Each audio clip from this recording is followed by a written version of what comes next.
Bueno, pues, ¿cómo se empieza a presentar a 2 poetas a las que no solamente admiras, sino que te produce una alegría infinita que estén las 2 juntas aquí, en los jueves de la cacharrería? Tengo que empezar dándole las gracias una vez más a este grupo que hemos conformado de una manera absolutamente, ¿cómo diría yo?, poética, que permite que al menos una vez al mes sepamos que en el Ateneo no hay nada mejor que hacer que estar aquí, juntas, escuchando voces distintas que nos traen también universos y mundos distintos. Y fíjense qué cosa. Resulta que hace ya unos cuantos años, Rosana Cuaroni, Belén García Nieto y yo compartimos un viaje hermosísimo. Probablemente de esos viajes que no solamente son bellos porque lo son, sino que además son permanentes y perduran en la memoria del propio tiempo y de cada una de nosotras, que fue este libro. Un viaje en un libro es como subirse en un barco que no sabemos muy bien a dónde nos va a llevar, pero sabemos que está bien a dónde nos va a llevar. Y además, como en un poema, nos deja que vayamos navegando. Y esa navegación hermosísima es la que ambas, Belén García Nieto y Rosana Cuaroni, han decidido hoy llevar a cabo. Y además han decidido llevar a cabo ese viaje en un barco que se llama Palabra y han decidido llevarnos a donde ellas quieran. Y por eso yo me voy a retirar. Me voy a retirar hasta que tenga que cumplir pues esa función que no es siempre la más agradable en una tarde de poesía, pero que tiene que ocurrir, que es arribar el barco porque el tiempo nos dice que ya hemos llegado a puerto. Y hasta entonces, ellas dos son todas nuestras, no todas suyas, porque mía también, porque yo me voy a sentar ahora mismo a disfrutarlas. Rosana, Belén, 1.000.000 de gracias en nombre de todo el grupo de los Jueves de la Cacharrería, en nombre del Ateneo. Muchísimas gracias, porque el que vosotras estéis aquí esta tarde hace que esto tenga todo el sentido. Y no siempre se encuentran lugares de sentido, aunque sí muchas veces haya intención de que eso pase, ¿vale? Así que muchísimas gracias a las dos.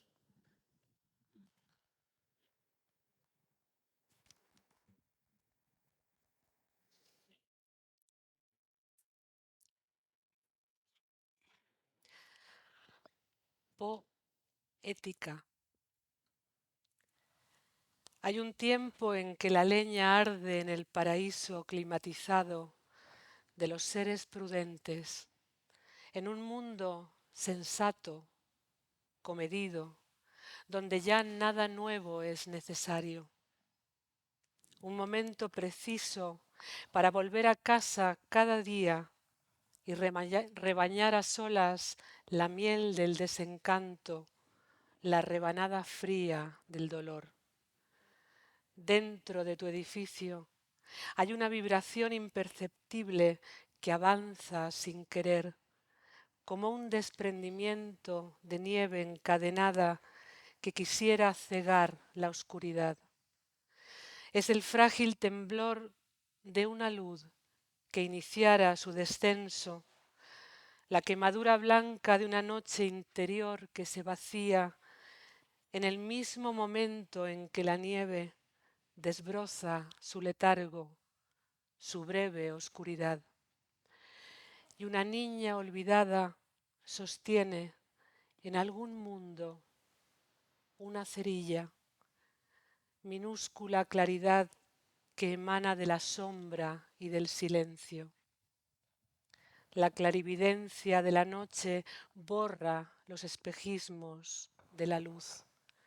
Ya solo es cierto que esa luz nos obliga a descalzar el alma, a contemplar por fin la otra claridad, aquella que se esconde tras la luz.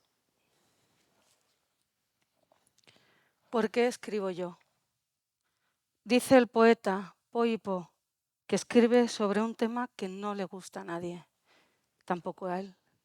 Dice que hay temas que no le gustan a nadie. Y me pregunto, ¿por qué escribo yo?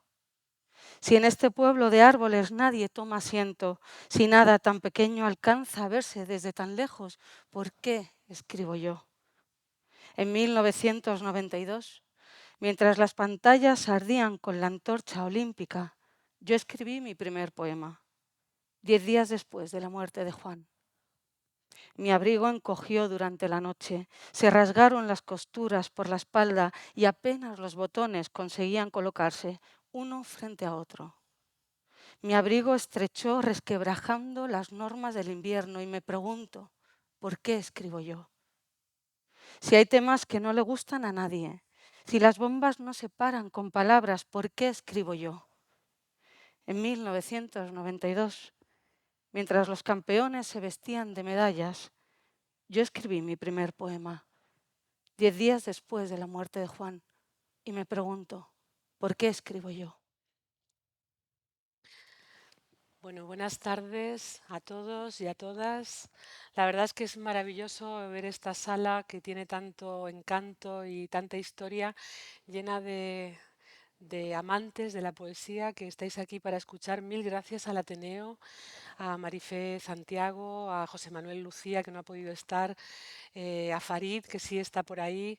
Gracias por esta oportunidad, ¿no?, que nos dais, que nos ofrecéis, por este barco que decía Marifé, que vamos a intentar no hacer naufragar, sino que fluya y que os llene de emoción, ¿no? Porque de eso se trata la poesía. La poesía la entendemos.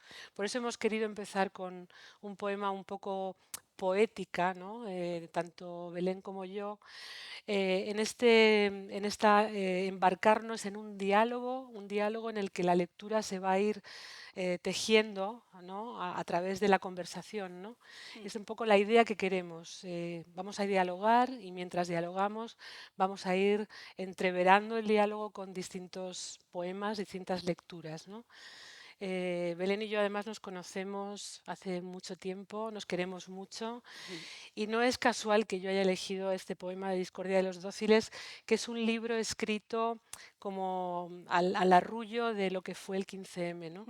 Entonces, bueno, no sé si Belén, tú quieres también presentarte, agradecer, decir algo y a Sí, bueno, partir de ahí. me sumo a los agradecimientos, Marifé, al Ateneo, a un espacio que nos permita encontrarnos también con la poesía, a todas las amigas que habéis venido un jueves a estas horas. Es tarde, ¿eh?, para la crianza, es una hora tarde y aún así estáis aquí, os lo agradezco un montón.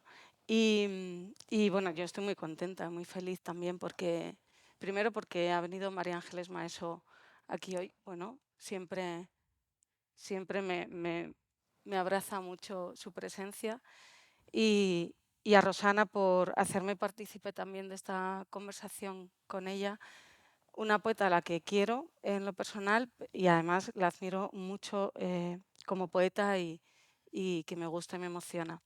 Bueno, como veis, aquí hay cariño para dar y tomar y hay mucha amistad, ¿no? Está muy claro.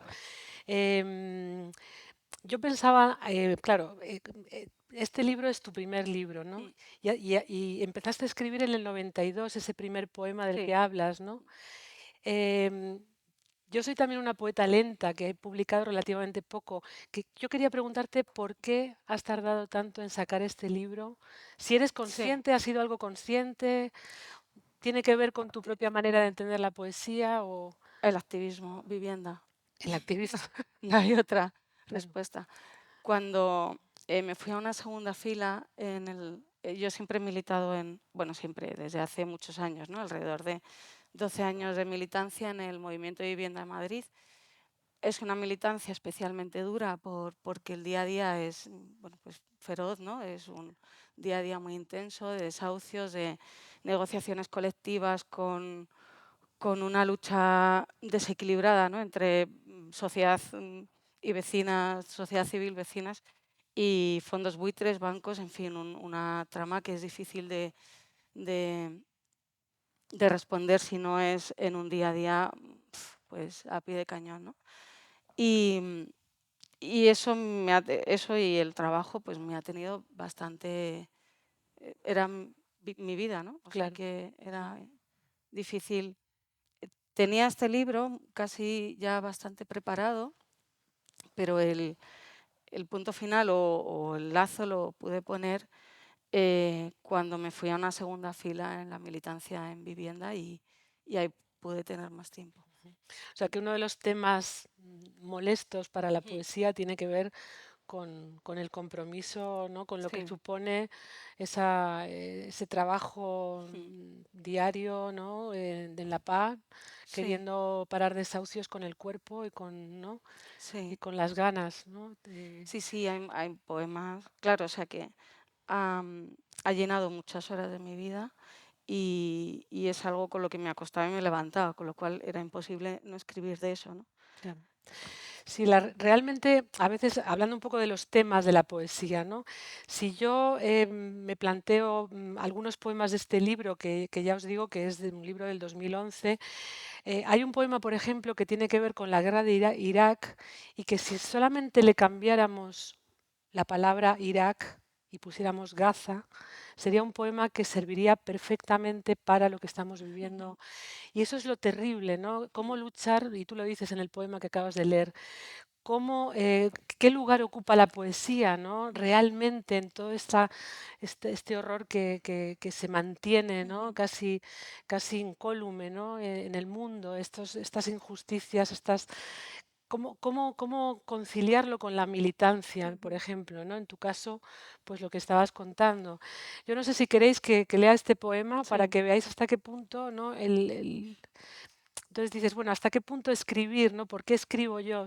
Te preguntabas tú. Yo creo que esa es la pregunta también que nos hacemos siempre, ¿no?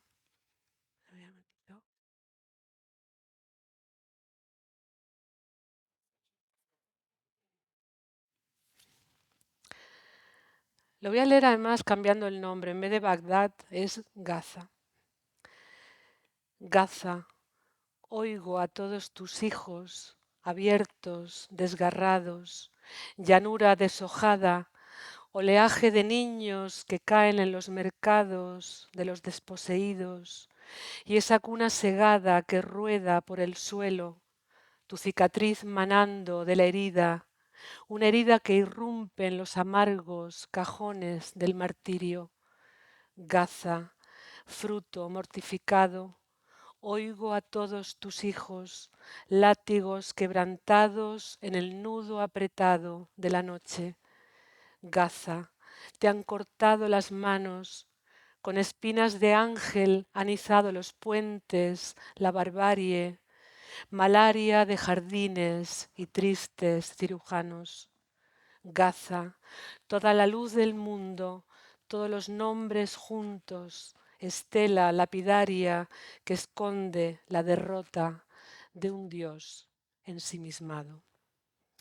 El tema de la violencia además es un tema como que de una u otra manera nos ha tocado, lo hemos tratado, ¿no? Yo estoy pensando en tu poema sobre la violencia de género, ese poema, no sé si te apetece hablar de este poema, ¿te Sí, gustaría leerlo? Memorial es un poema que, de hecho, es el memorial del año de las mujeres asesinadas en el año 2016, porque sería imposible bueno, hacer un poema infinitamente largo sin poner el contador a cero, ¿no? Cada año.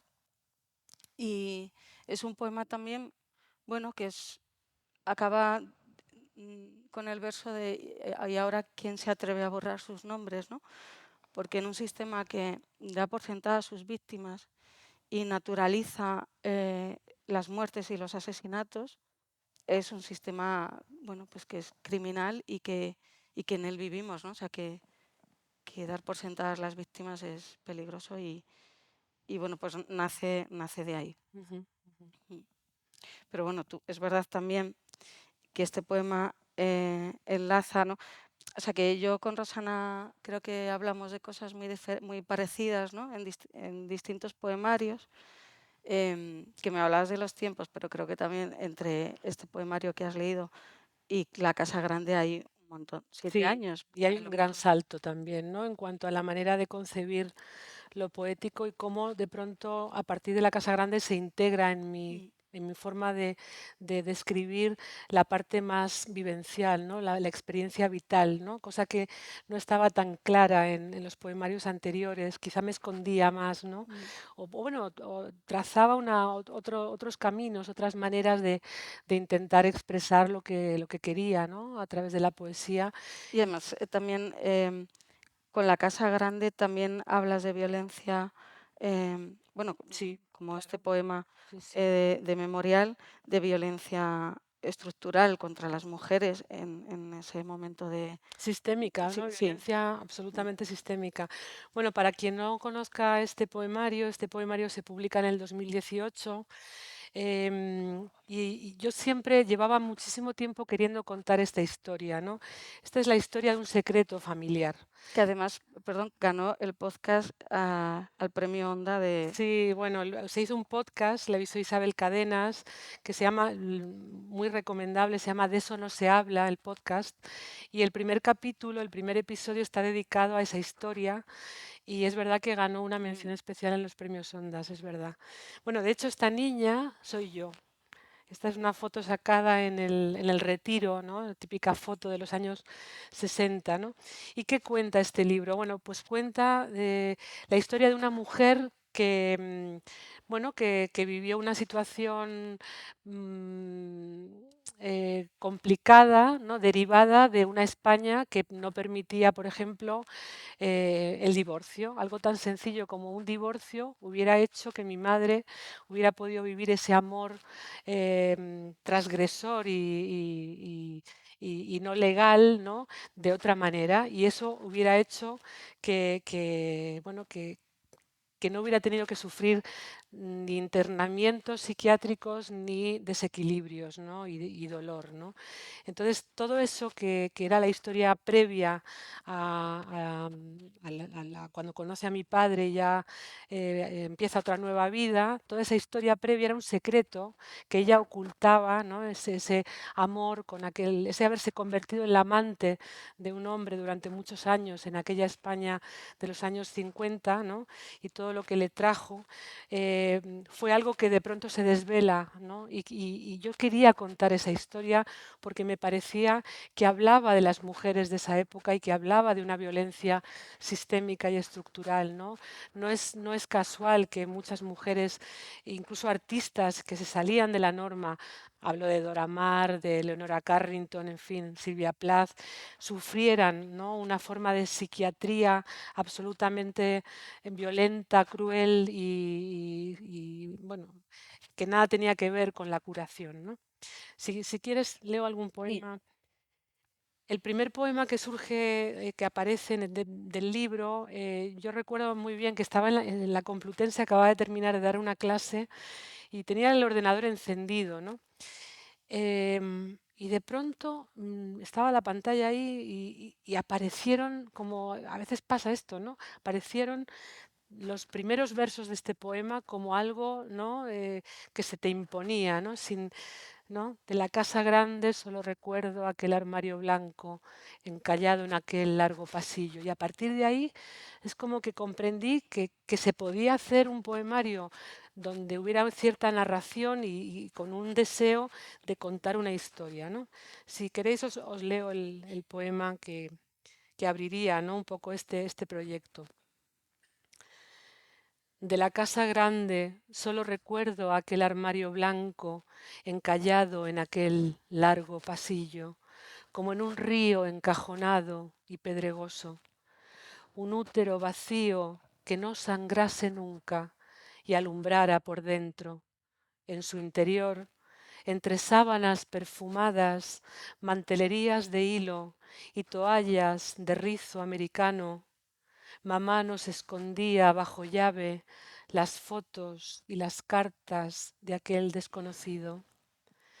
Canoso y trajeado, era un hombre elegante de facciones sureñas que imantaba mi cuerpo. Lo llenaba de lámparas con aquella sonrisa sonora y reflectante. Eran fotos de estudio, siempre de medio cuerpo.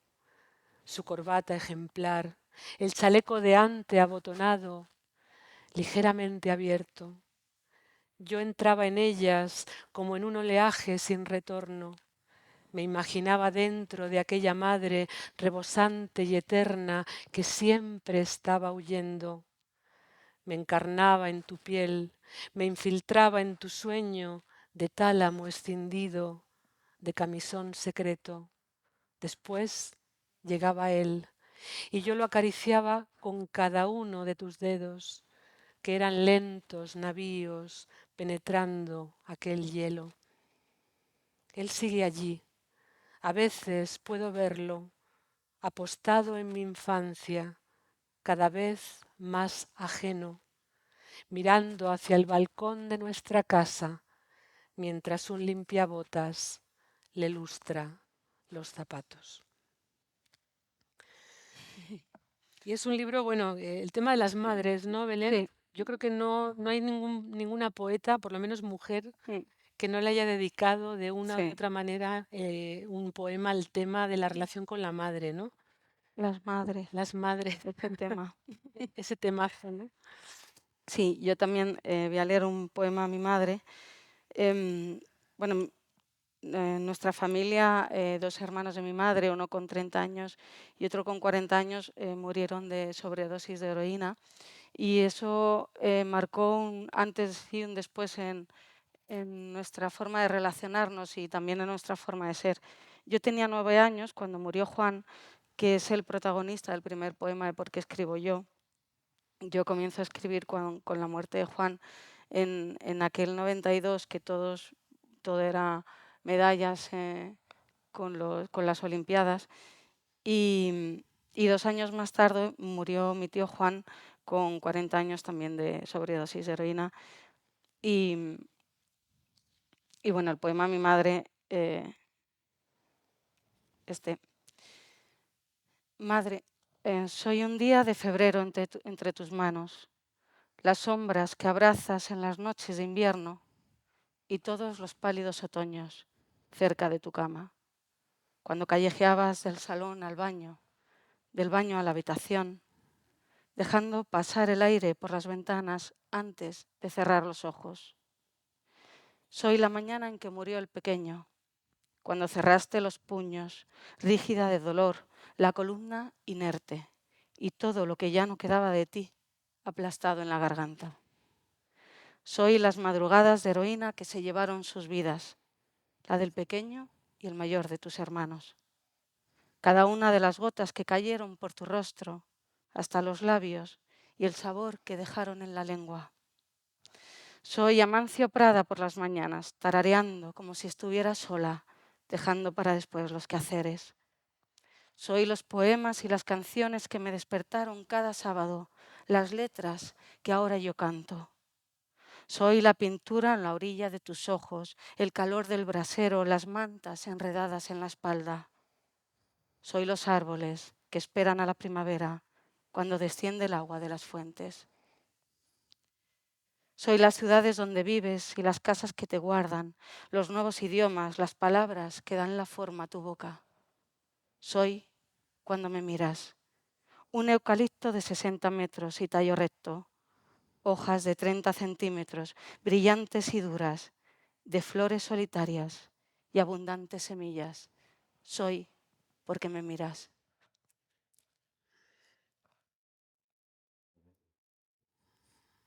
Una mujer que siente que está sola tiene muchas maneras de morir, a manos de ella misma. Basta con extraer de su mirada aquel brillo incendiario de la niña que fue. Una mujer que siente que está sola tiene muchas maneras de caer. Basta con tatuar en su centro: estás hecha de nadie y no sirves de nada sin un hombre.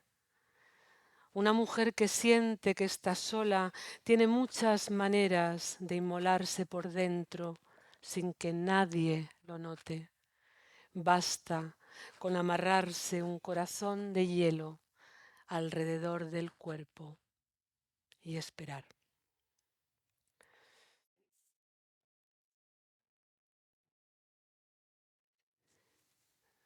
Este poema está dedicado a Dora Maar, a Leonora Carrington, a Silvia Plath y a Alda Merini. Y trata de imaginar, es la niña del libro, la voz poética de la niña, que no pudo ver, evidentemente, lo que le hacían a la madre cuando la internaban, pero que lo puede imaginar. Y hay un paralelismo como muy de contrarios, ¿no? Entre lo que la niña, cómo es el día de esa niña, ¿no? Que juega, que está en su casa, y cómo paralelamente a ese tiempo le está pasando lo que le está pasando a la madre, ¿no? Por ejemplo, que le están dando electroshock, ¿no? Igual que le dieron a estas grandes artistas, ¿no? Imagino tu cuerpo aletargado, convulso, como una maquinaria conducida al desguace.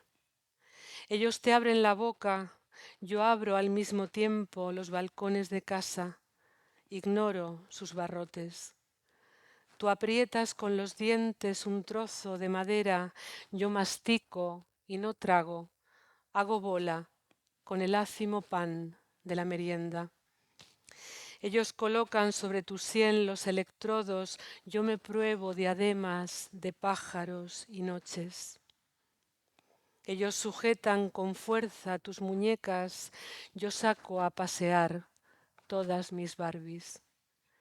Mientras ellos te inyectan atropina, yo juego a la enfermera y escarbo con agujas el ojo de los cisnes.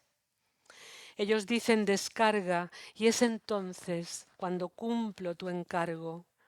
Repite estas palabras y no llores.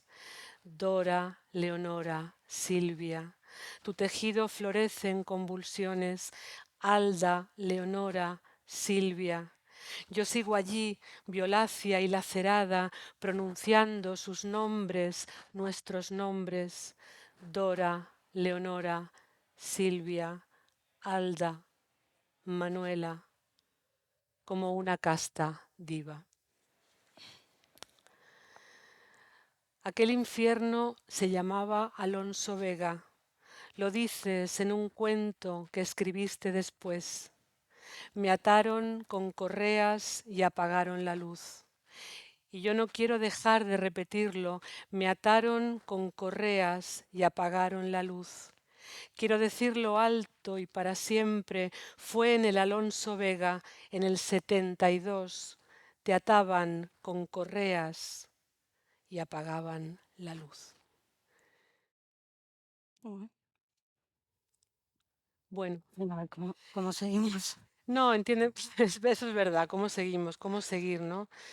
Bueno, yo creo que cómo seguir, pues creo que la poesía tiene que tener ese fondo, ¿no? Sí. De hablar de lo que duele, de hablar de lo que se esconde, y de lo que le puede servir también al otro, al lector. Yo siempre pienso, fijaos que este libro es un libro, y los poemas que estás leyendo tú también, aparentemente son poemas con una carga biográfica muy concreta y que en principio dices, bueno, ¿hasta qué punto esto le sirve al lector o a la lectora? Si es algo tan propio, ¿no? Tan testimonial. Bueno, pues precisamente por eso, ¿no? Porque a lo mejor no de la misma manera, pero lo que toca y de lo que habla, ¿no? Indirectamente tiene que ver con lo humano, ¿no? Y con lo vivido y con otras familias y con otros procesos y con otras situaciones, ¿no? Entonces creo que María Ángeles Maeso, creo que es así como lo dices, ¿no? Que dices que escribes con lo que no eres capaz de nombrar, o sea, lo que todavía no tiene. Escribes con lo que nos quita el sueño y todavía no eres capaz de nombrar y como la antesala de la palabra, pero sí, con las obsesiones y con lo que nos quita el sueño. que en el fondo es un diálogo con uno mismo y por lo tanto con esa parte más profunda, ¿no? Y que uno desconoce. Claro, si uno fuera sabiendo lo que va a escribir, lo primero es que sería aburridísimo, ¿no? O lo que fuera a pintar, ¿no? Pues no puede ser, tienes que poder dejarte atravesar, ¿no? Por la poesía, que siempre es mucho más grande que el poeta, ¿no? ¿Estás de acuerdo con eso? Totalmente. Pues ¿cómo seguimos? Pues iba a leer al hilo de esto 2 poemas. Uno es muy cortito, es casi un mensaje literal que me mandó una amiga no hace mucho, y se llama Antes de la erosión y lleva una cita de Audre Lorde que dice: "¿Qué queremos unas de otras después de haber contado nuestras historias? Queremos ser curadas, queremos una musgosa calma que crezca sobre nuestras cicatrices. Queremos la hermana todopoderosa que no asuste, que hará que el dolor se vaya, que el pasado no sea así". Encontré un mensaje que te envié aquella semana. Te decía que soñé contigo. Estábamos en tu casa, había mucha gente. Yo me tenía que ir corriendo, como siempre. Y sabía que no te importaba que me fuera. Nos queríamos mucho. Te lo escribí 2 días después de la agresión.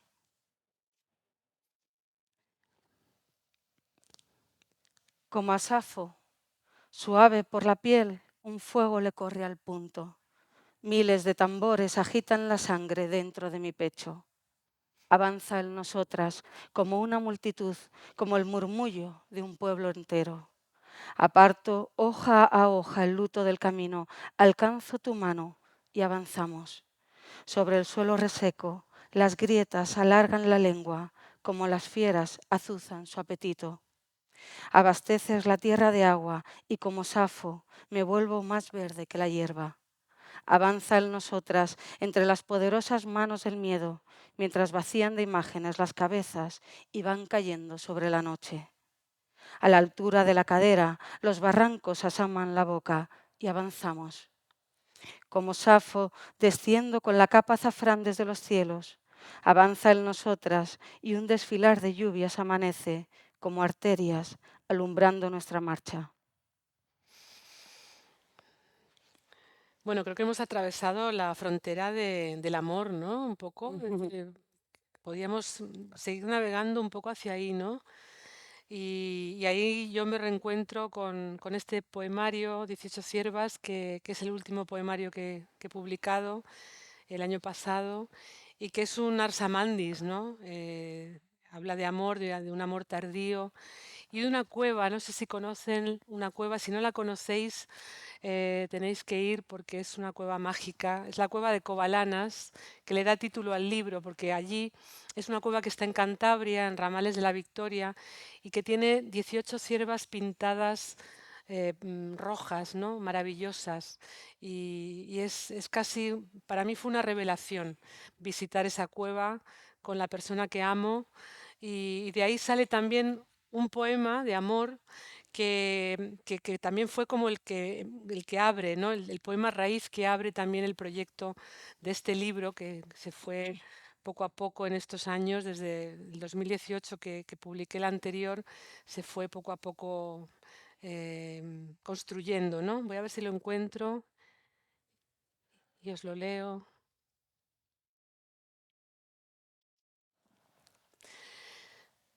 «8 de agosto de 2018, Cueva de Covalanas.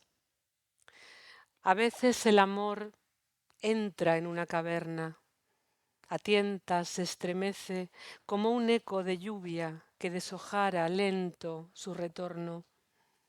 Ya invernamos aquí, lo confirma este lecho de líquenes y musgo, las huellas y los témpanos que de pronto florecen mientras la niebla esparce su ceniza en el viento. Volvimos a la gruta de las ciervas durmientes. El amor es regreso, roto cuenco de pájaros que presiente su fin, pues se aprende a morir a medida que amamos. Ya estuvimos aquí cuando el deshielo y una caricia basta para encender la piedra, para escarbar los restos de un idioma extinguido que hicimos sin querer con nuestros cuerpos. Mi rostro despuntando en la penumbra, tu boca reticente que se duerme en mi pelo. Hemos entrado aquí, desmemoriados y juntos, como dos desahuciados a los que les llegó la hora de vivir, porque todo comienza dentro de la sangre sin dar un paso más. Ay.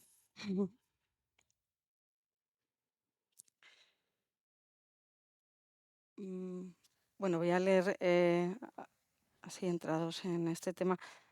De amor como amor, decía María Ángeles Pérez López que necesitamos recuperar la palabra humanidad, ¿no? Que la tenemos totalmente perdida y reclama de nuevo. Y quiero leer un poema, si lo encuentro. Esto es lo que tiene el directo y las Sí, conversaciones. que no hemos sabido ni qué Que, vamos a ir leyendo. que elegir los poemas al hilo de lo que hablamos, pues tiene sus riesgos, ¿no? Pero bueno. Bueno, voy a leer uno, pero voy a leer Nacimiento. Dice, nació perdiendo pulsaciones, con leves golpes en el corazón. Me la quitaron de las manos enseguida. Ahora que sabe sonreír y nos llenamos la boca de latidos, he aprendido a amar, aunque el pulso parezca perdido.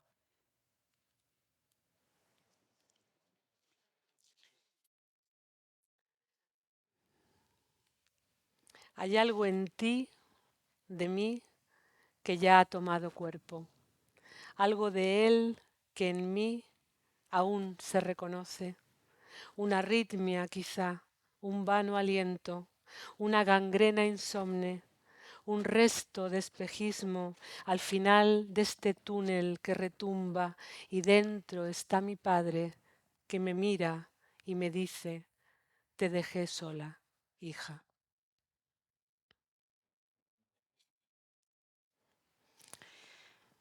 Lo que sé de mi abuela. Mi abuela solo cocinaba lo que más nos gustaba. A cada nieta le preparaba sus platos favoritos. A pesar de que el resto de familia la regañaba por brindarnos tanta atención, ella siempre hallaba la manera de esquivarlos. Mi abuela era costurera. Nos hacía vestidos, calcetines, abrigos y hasta el uniforme del colegio me hacía mi abuela. Cada año tomaba las medidas de nuestros pequeños cuerpos y así, centímetro a centímetro, íbamos creciendo al calor de sus manos. Entrábamos a su casa corriendo hasta la cocina tan rápido que no le daba tiempo a quitarse el delantal. Y nos enganchábamos a ella con un abrazo de los que cubren hasta la cabeza. Mi abuela no tenía grandes cosas, muchos trozos de tela y cajas de zapatos. Lo que tenía mi abuela era la exactitud de un alfiler para sujetar con fuerza los fragmentos de tejidos sueltos alrededor de su cintura.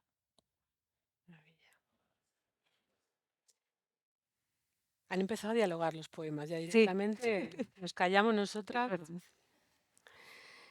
Quererte, esta terca, sencilla manera de estar juntos, de aligerar la carga, esta suerte de tiempo, de ruido que recobra su pulso.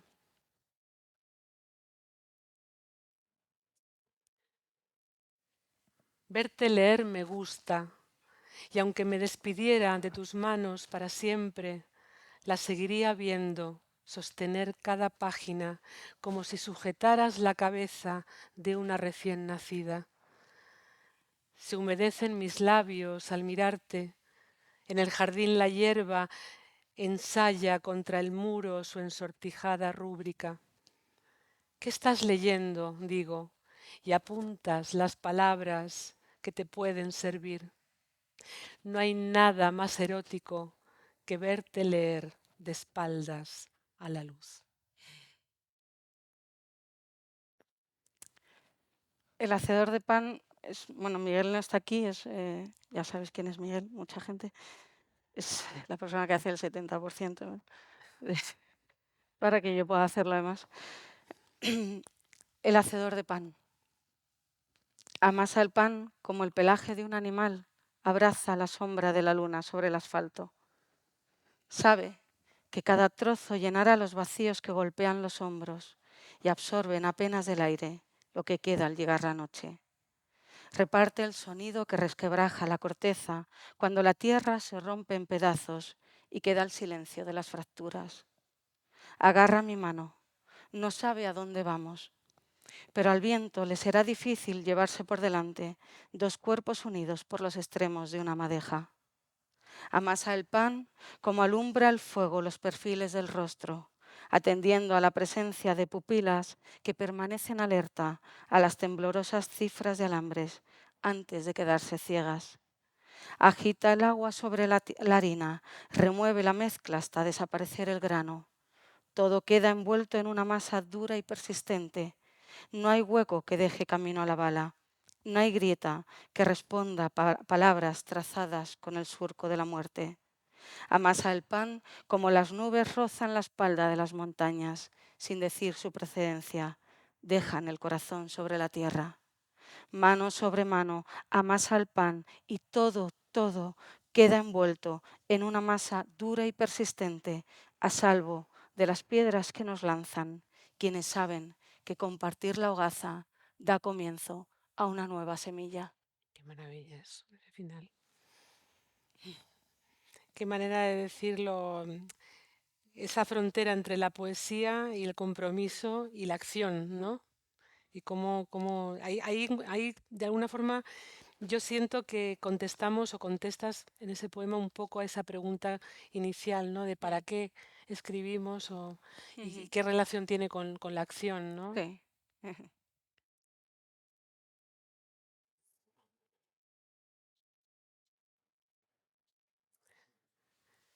Este poema lleva una cita de Ada Salas que dice: el perdón es una categoría implícita en el daño. ¿Qué hacer con el perdón? Palabra que autoriza a perpetuar el ciclo, engranaje sin fin de una violencia sorda que sirvió de sostén para la culpa. El que perdona siente un poder infinito. El perdonado tiene carta blanca, retorna a la casilla de salida. ¿Hasta dónde prestamos los oídos al cortejo familiar? Severa jerarquía, amores desleídos en la leche materna.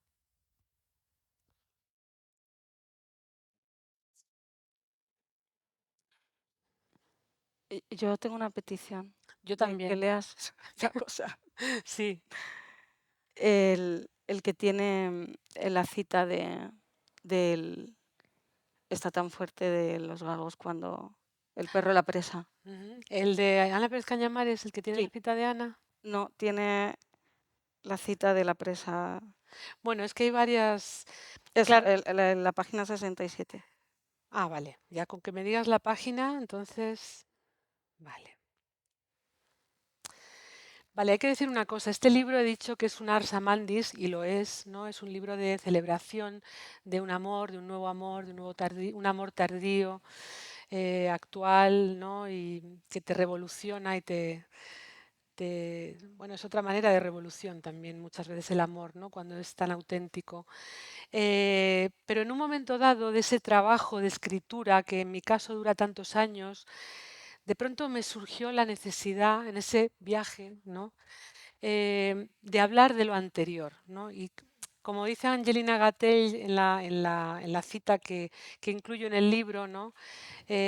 Habla del amor y el desamor como una ardua asignatura nunca bien aprendida, ¿no? Porque es cierto que lo que fue amor de pronto se puede llegar a convertir en desamor, ¿no? Y terminar de una manera complicada, tóxica, difícil. Y bueno, la frontera entre el amor y el desamor no está tan lejos, ¿no? Y se me está cayendo el micrófono. En breve cantamos las Spice Girls, ¿eh? Sí, sí. Yo me siento un poco Madonna cuando Yo me ponen también. esto. La verdad que, a ver, esperemos que no se mueva mucho Me ahora. pido la deportista. ¿Me habías dicho la página? 67, 68. 37. Vale, ¿por qué os cuento todo esto? Porque este libro tiene en la parte central una especie de cápsula que yo no sabía muy bien cómo estructurar, donde se habla del desamor, donde se habla de lo anterior, de esa otra relación que termina de manera abrupta, después de muchísimos años, ¿no? Y cuando yo estaba organizando el libro, yo hacía a veces muchas búsquedas sobre ciervas, ¿no? Para ver un poco el tema de la simbología de las ciervas, que es extensísima, ¿no? En lo que es la literatura y el arte. Y en una de esas encontré de pronto una página que estaba pensada para cazadores de caza mayor, es decir, para explicarles cómo tenían que proceder cuando estuvieran ante la presa, dependiendo de cómo había caído la presa, o sea, una cosa terrible. La página se llamaba Anatomía del primer disparo. Ya aquello me mató, porque realmente me pareció un título absolutamente poético, ¿no? Y ya cuando empecé a leer los textos, me di cuenta de que eran poemas en prosa, tal cuales. O sea, el texto en sí, ¿no? De esos textos que hablaban del tema de cómo proceder, ¿no? Y lo que hice fue, me dieron la manera de poder organizar esos poemas mucho más complejos y más oscuros, ¿no?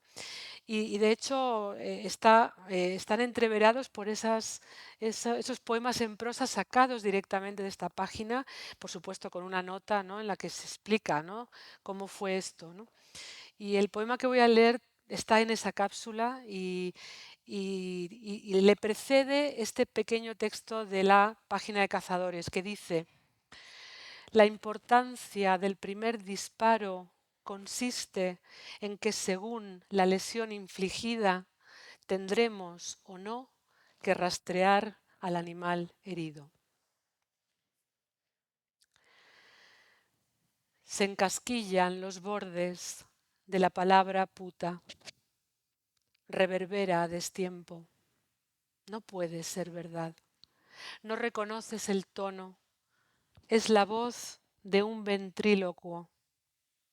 La primera vez no aturde ni hay dolor. Es insonora. Una hemorragia interna que no llegará nunca a derramarse. Y sientes que tal vez eres injusta, que amarte de otro modo no has sabido. Y un día esa palabra es una piedra que él arroja a un estanque y se convierte en loca. Te voy a reventar. Palabras troqueladas. Esta vez las escuchas como si tus oídos ya estuvieran disueltos en el agua. Sobrecoge la fosa donde nada ni nadie es suficiente. El sacrificio no sacia la demanda. No han quedado señales, algunas cicatrices cosidas en el alma. Luego el querer retorna y su luz nos redime y regresan los labios que borran las palabras y el muñeco arrinconado ya no mueve la boca. Bueno, yo tengo también una petición porque Belén, además, otra cosa que tenemos en común es que no nos dedicamos profesionalmente a la literatura, ¿no? Yo soy Sí, lingüista y ella informática. es informática, es programadora, ¿no? Y ha incluido en este primer poemario una parte que a mí me intriga muchísimo cómo leerla, porque está hecha a través Sí. de el lenguaje de programación, ¿no? O sea, es desde de una modernidad enorme, ¿no? Y me llama la atención, o sea, a mí me gustaría preguntarte, ¿lo has leído en algún momento, en alguna lectura? ¿Es para decirlo en voz alta o no? No, ¿Es más una lectura son poemas, silenciosa, realmente son poemas más más visuales. Los he visuales? explicado en algún punto, ¿no? Pues poemas eh, que puedo explicar, pero no puedo leer literalmente, ¿no? Claro, claro, Porque claro. tiene muchos símbolos. Es verdad que es un lenguaje, los lenguajes de programación comparten mucho con el inglés, entonces son más o menos comprensibles o se puede. Creo que tienes que abandonar la ilusión de entender con precisión el poema, pero sí entender algo del sentido que quieres decir, ¿no? Es que No, ¿y en qué momento descubres ese vínculo entre, ¿no? Entre ese lenguaje que para ti era cotidiano y con el que trabajas? ¿En qué momento haces ese enlace con la poesía y por qué? pues casi de manera automática, ¿no? Porque es como hablar un segundo idioma perfectamente, ¿no? Claro. Que podrías escribir con él o incluso sueñas con él. Muchas veces sueño con escribir código. Son muchas horas, Qué esto fuerte. dice mal, o sea, que ¿Y trabajo es una muchas horas es una con esto. pesadilla o es un Es sueño? más Más pesadilla, sí, sí. pesadilla. O sea, si puedo escribir con esta naturalidad es que paso muchas horas trabajando en estos lenguajes. Es verdad que me gustan, que me gusta investigarlos, porque además trabajo con 7, 8 lenguajes distintos Wow. y es algo que me gusta, pero lejos de, o sea, tampoco la intención es hacer algo friki, ¿no? Con el lenguaje o con la programación o la informática. O sea que para mí los lenguajes de programación o escribir poesía con lenguajes de programación me permiten varias cosas, ¿no? Por un lado, ampliar los límites que Claro. pueda tener el lenguaje o, o estos lenguajes, ¿no? Ampliar sus límites al mero hecho práctico.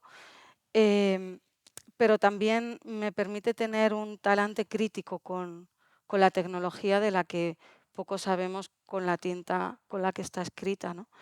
Em, entonces, bueno, eh, en un mundo, dice Douglas Rushkoff, que es un intelectual de la tecnología actual, ¿no? De las personas que más pueden saber de esto ahora mismo, que la tecnología nos está modelando nuestro mañana, que bueno, ya esto lo dijo hace años, está modelando nuestro presente.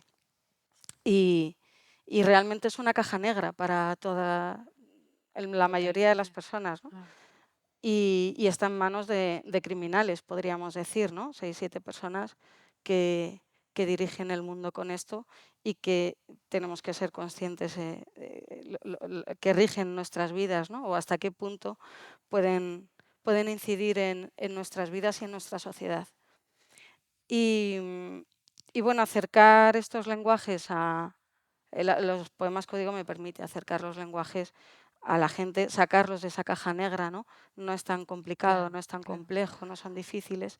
O sea, que también es un acto de es activismo puro, Sí, es que ¿no? En el además no fondo. son neutrales, o sea, que el lenguaje código no es un lenguaje neutral de una máquina, son lenguajes con una intención y dirigidos, son lenguajes del poder y de la de poder y de control. Y es verdad que el conjunto de lenguaje natural y lenguaje código me permiten tensionar hacia la misma dirección. Interesantes. No, es verdad que es difícil para mí leerlos. Escribo, son poemas, algunos son scripts, secuencias de códigos de en cuánto tiempo un informático eliminaría de una base de datos a 6.000 menores hijos de inmigrantes, ¿no? Como fue en 2013, que salió una legislación en esta maravillosa Comunidad de Madrid que tiene estas ideacas de, pues, em, hijos de inmigrantes, o sea, coincidía con que si los padres no estaban regularizados, no habían pasado no sé cuántos días, bueno, una serie de parámetros que alrededor de 6.000 hijos de inmigrantes, nada más nacer, les dieron de baja en la base de datos de la Seguridad Social, por lo tanto se quedaron sin cobertura sanitaria. Y, y lo que hice en uno de los poemas fue el script pequeñito que tiene que hacer un informático para hacer algo así. Y realmente se tarda 0,03 segundos en eliminar esos registros y dejar ¿Y está sin... puesto esa explicación que nos estás dando Sí, ahora, está puesta como a pie de página o? tiene Vale, el titular de la noticia de aquella época, claro, para contextualizar un poco claro. el poema. Ujú. Y cosas así, ¿no? De hasta qué punto son lenguajes importantes y del poder. Juego un poco con los símbolos, con todo lo que hay, ¿no? Tengo un poema que se llama Psora, que lo puedo leer, no está en Sí. el libro. Sí, yo creo que Eh, podemos terminar con un poema más. No sí, sé cómo vamos de tiempo. vale. Sí. Vale, estupendo. Epsora es la herramienta del ejército israelí de inteligencia artificial que utiliza para encontrar objetivos a una velocidad impresionante, ¿no? O sea, no sé, se ha multiplicado por 1000 la capacidad de encontrar objetivos y asesinarlos. Básicamente es una fábrica de asesinatos en masa, esta inteligencia artificial, en la que el énfasis está en la cantidad y no en la calidad. Y ellos se escudan en buscar objetivos que tengan que ver con Hamás. Pero bueno, como el énfasis es la cantidad y no la calidad, si te has cruzado con alguien que ellos consideren terrorista, o sea, si la máquina ha considerado eso, te va a asesinar igual, o sea que da igual. Basada en la doctrina Dayija, que es una doctrina que utiliza una fuerza desproporcionada contra civiles, ¿no? Que la formuló uno israelí. Absora, la doctrina Dahiyya. Le pregunto a la máquina qué más objetivos de ataque genera. Le pregunto al motor de los servicios de inteligencia por las herramientas automáticas para marcar objetivos a un ritmo que excede con creces lo que antes era posible. Le pregunto a la fábrica de asesinatos en masa por la categoría de daños colaterales. Si es que no distingue entre civiles y militares y si el énfasis está en la cantidad y no en la calidad, ¿a quién busca? Le pregunto a Absora si matar en masa era el punto de inflexión, la transformación radical, el impacto positivo en nuestras vidas. Si a lo que llaman avances son los ataques a gran escala de nuestras casas. Le pregunto a Absora, ¿cuál es el modelo de entrenamiento? Cuerpos enterrados en escombros, niños mutilados, un pueblo entero acorralado y todas sus familias asesinadas. Una sola instrucción pone en marcha la maquinaria, la doctrina Dahiyya. Absora dice, ser solo inteligencia y solo artificial. Qué barbaridad. Bueno, hablando de... Los informáticos tenemos tarea por delante. Totalmente, vamos. Y además creo que está muy bien, ¿no?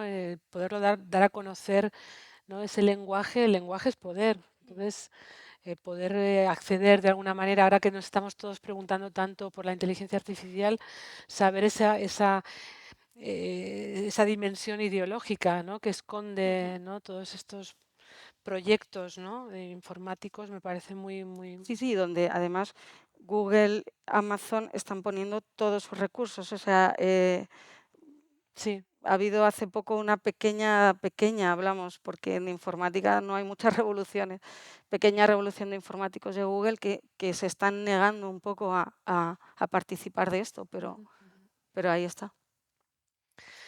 bueno, termino con un poema. He comprado la casa donde seguramente moriré. Acabo de mudarme. Es un espacio ajeno, vacío de recuerdos, donde nada nos pesa. Mientras abro las cajas y encuentro los objetos que me acompañarán el día de mi muerte, las hojas de los árboles tocan en las ventanas como aquel hijo enfermo que reclama a la madre tirando de su blusa. He comprado la casa que será de mi muerte, paradero.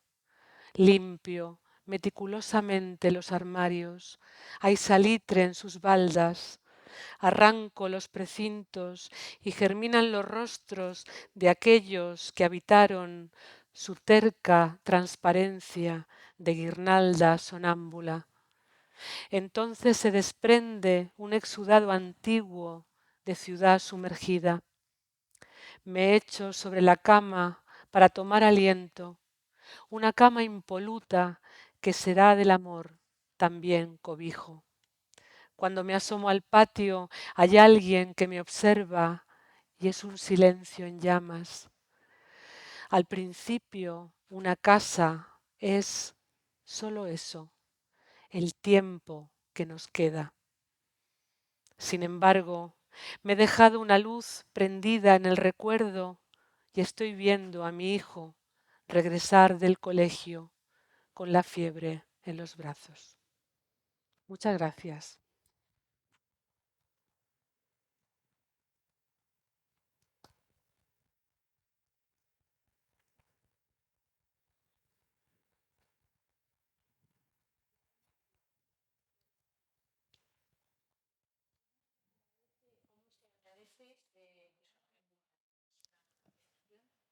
¿Cómo se le agradece a la poesía?